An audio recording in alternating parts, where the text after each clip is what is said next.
वहीं लखनऊ लोक निर्माण विभाग में बाबू संवर्ग के चुनाव की सरगर्मियां काफी तेज हैं। 21 सितंबर को चुनाव होने का प्रस्ताव है और ऐसे में सभी पद के प्रत्याशी कई मुद्दों को लेकर वोट देने की अपील कर रहे हैं। इससे पहले भी 3 बार प्रदेश अध्यक्ष रहे वीरेंद्र कुमार की दावेदारी फिर से तय मानी जा रही है। इस मुद्दे पर अनादर टीवी के संवाददाता अनूप चौधरी ने मिनिस्ट्रियल एसोसिएशन के प्रदेश अध्यक्ष वीरेंद्र कुमार यादव से बातचीत की।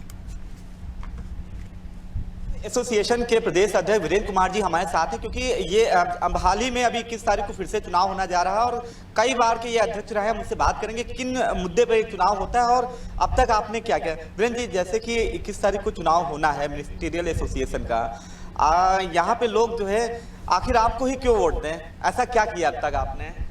देखिए, वोट प्रजातंत्र में जनता देती है और वोट काम पे देती है, वोट व्यवहार पे देती है। हमने काम किया है और हमें उम्मीद है जनता हमें, हमारे कर्मचारी समाज हमें वोट देंगे, हमारा बाबू संवर्ग हमें वोट देगा और एक बार फिर से अध्यक्ष बनेंगे। वीरेंद्र जी, जो ये चुनाव होता है इसमें कैसे क्राइटेरिया है, कौन लोग वोट दे सकते हैं और कितने, मतलब क्या पूरे यूपी के लोग वोट देते हैं और कौन लोग होते हैं जो वोट देते हैं आपको? इसमें मिनिस्ट्रियल संवर्ग, बाबू संवर्ग जो है हमारा प्रमुख अभियंता कार्यालय लोक निर्माण विभाग लखनऊ और हमारे 18 मंडल हैं। तो 18 मंडलों में हमारे बाबू संवर्ग के लोग बैठे हैं, हमारे भाई लोग बैठे हैं, बड़े हैं छोटे हैं। और प्रमुख अभियंता कार्यालय में लगभग मैं समझता हूँ 450 के आसपास हमारी संख्या है।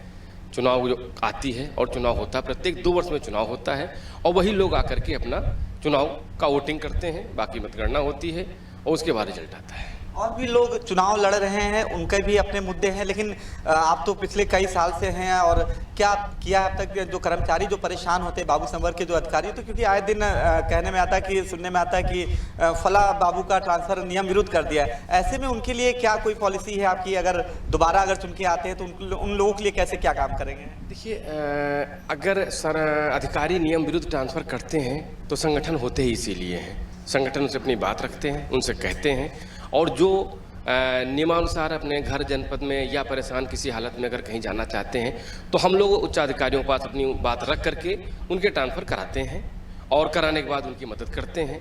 रही बात काम कराने की, तो हम लोगों ने समय से प्रमोशन हो, समय से एसीपी मिले कर्मचारी को, और हम लोगों ने यहाँ पर बहुत सारे सेक्शन जब आए थे ऐसे पड़े हुए थे जहाँ पर कुर्सी मेज नहीं थी, जर्जर स्थिति थी। हम लोग अधिकारियों से मिले, बातचीत किया, उनसे बजट की व्यवस्था कराई। हम लोगों ने हर कमरों में एसी लगवाए हैं। आप जाइएगा देखिएगा, कमरे को हम लोगों ने रेनोवेट कराया, बढ़िया बढ़िया कमरे से बनवा दिए सब आदमी सुकून से। अब लोग यहाँ देर तक रुकना पड़ता, 12-12 घंटे काम कर रहे हैं बैठ करके, थकान नहीं महसूस होती है। हम जब 2003 में आए तो यहाँ हम लोग को कूलर था और ना भी था, कहीं ये स्थिति थी, गर्मी लगती थी, 2 घंटे के अंदर बाहर जाना। उन सब से निजात दिलवाई हम लोगों ने। यहाँ पर हम लोगों ने एक स्पोर्ट क्लब बनवाया, उसमें भी हमारे उच्च अधिकारियों का सहयोग रहा, बनवाया, उन्होंने मदद की, हम लोगों ने अपने आर्थिक रूप सब लोग मिलकर किया। आपके बीच और अधिकारियों के बीच में या फिर जो मंत्री विभागीय मंत्री, किसी तरह का कोई कम्युनिकेशन गैप नहीं है? ना, कभी नहीं। अरे हम उनका सम्मान करते हैं, हमारे उच्च अधिकारी हैं, माननीय मंत्री जी हैं और हम लोग तो सरकार के मंशा के अनुरूप ही चलते हैं। हाँ, हमारा काम है, हम संगठन के हैं, हम रिक्वेस्ट करते हैं उनसे कि साहब देखिए, काम हमारे कर्मचारी हित में ये होना चाहिए और वो मानते हैं। एक बात बड़ी आ रही है जो हम लोग लगातार प्रयास कर रहे हैं, इसी सरकार से अनुरोध कर रहे हैं। लोग विभिन्न संगठन है, विभिन्न लोग कहते हैं नहीं हम पेंशन नहीं मिली सरकार बदल देंगे। हम तो वर्तमान सरकार से ही अनुरोध करते हैं कि अरे भाई ठीक है, एक बुढ़ापे में पेंशन बहुत बड़ी ज़रूरत है। बुढ़ापा कैसे करता है, पेंशन के लिए यानी पुरानी पेंशन के लिए मुद्दा रहेगा तो? हाँ, पूरा मुद्दा रहेगा, पूरा हम तो पुरजोर अनुरोध करते हैं और सपोर्ट करते हैं जो भी संगठन पेंशन के लिए खड़े होते हैं। और हम तो सबसे ये मांग करते हैं कि वर्तमान सरकार से ही मांगो ना। मैं जानता हूँ जो बदल जाता है ना उसको देने बड़ा समय लगता है, जो वर्तमान में है आने वाला है वो निश्चित रूप से मेरी बात सुनेगा।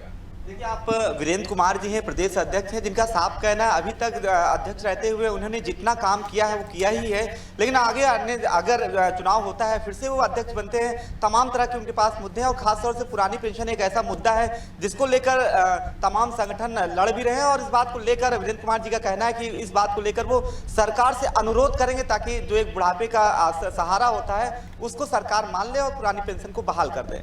वीडियो जर्नलिस्ट अनिल सैनी के साथ अनूप चौधरी, अनादि टीवी, लखनऊ।